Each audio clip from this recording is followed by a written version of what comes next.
A grandpa sat around the campfire with his two grandchildren. Both the children were persistent for a campfire story until finally the grandpa agreed. He began to tell the tale of his father Pepe Julio, the legendary tale which would become known as the Ballad of Pepe.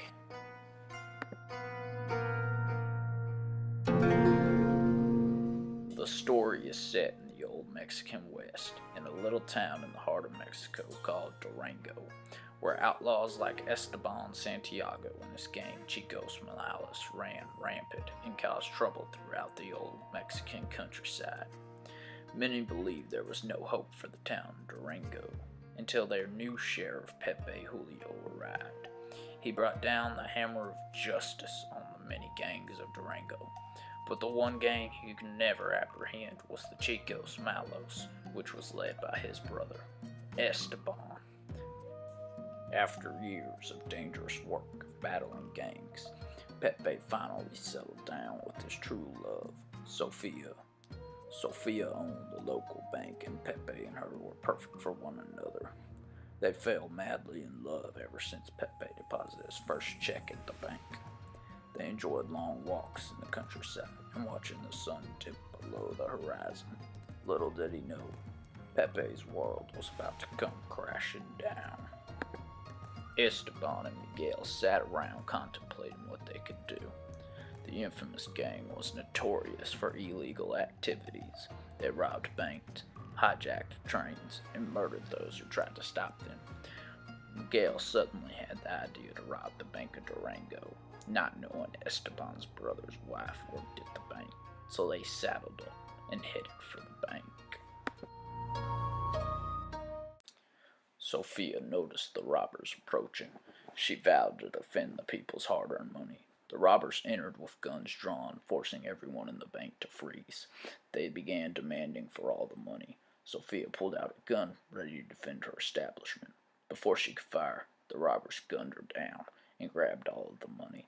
They then raced out of the bank and escaped back to their hideout.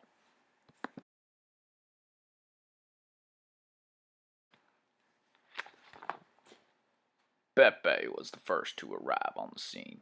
When he entered the big bank doors and noticed his wife there dead, he fell to his knees and became overcome with emotion.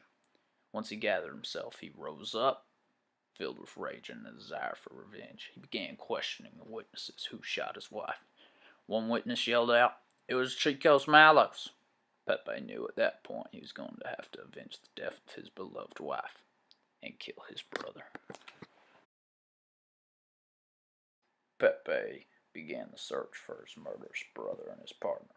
He searched far and wide, spanning through the vast hillsides, the giant mountains, and deep canyons.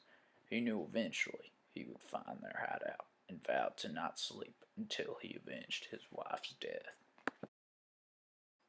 Miguel and Esteban discussed their recent success in robbing the Bank of Durango.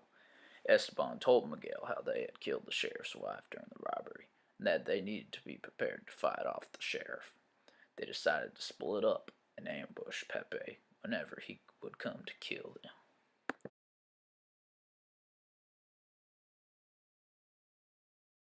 Pepe first stumbled upon Miguel just north of the Rio Grande.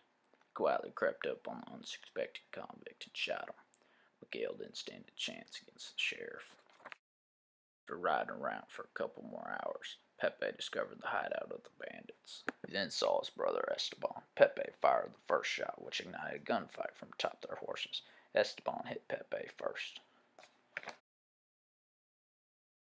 Unfazed by his injury, Pepe got up. He knew what he must do. Esteban stood there waiting for Pepe. One final duel. They waited to draw their weapons. Pepe drew first, shooting Esteban. He approached Esteban, knowing this would be the last time he saw his brother.